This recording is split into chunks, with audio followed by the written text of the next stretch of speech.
بسم الله الرحمن الرحيم maanta ay taariikhdu tahay 3 bisha July 2019 madaxweynaha dawladda Puntland mudane Saciid Cabdullaahi Dani waxa uu kormeeray xarunta ciidamada daraawiishta ee dawladda Puntland ee 54aad markii uu halkaas gaaray madaxweynuhu waxa uu salaan ka qaatay cutubyo ka tirsan ciidamada daraawiishta kadibna waxa uu kulan la qaatay saraakiisha ugu sareysa ciidamada daraawiishta waxa kulankaasi goobjoog ahaa saraakiishii hore ee u soo shaqeeyay xilligii dawladda dhexe iyo dawladihii kala dambeeyay Puntland waxaana kamida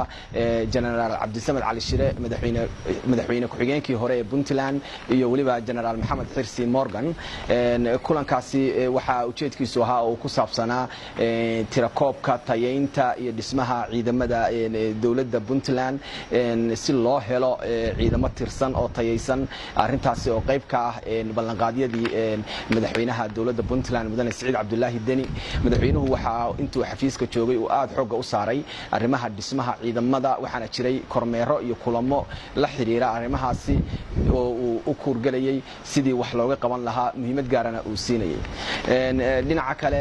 waxa madaxweynaha dawladda Puntland mudane Saciid Cabdullaahi Dani oo isla maanta qasriga madaxtooyada ee dawladda uu kula kulmay magaalada Garowe wafdi ka socda hay'adda WFP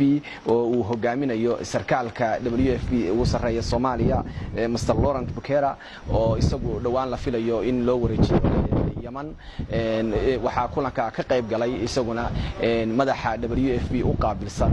Puntland Abubakar Sadiqi waxa laga wada hadlay wada shaqeynta WFP iyo Puntland deegaamadan sida ay uga hawlgashay waxyaabaha ay qabatay iyo waxyaabaha loo sii baahan yahay in la sii sameeyo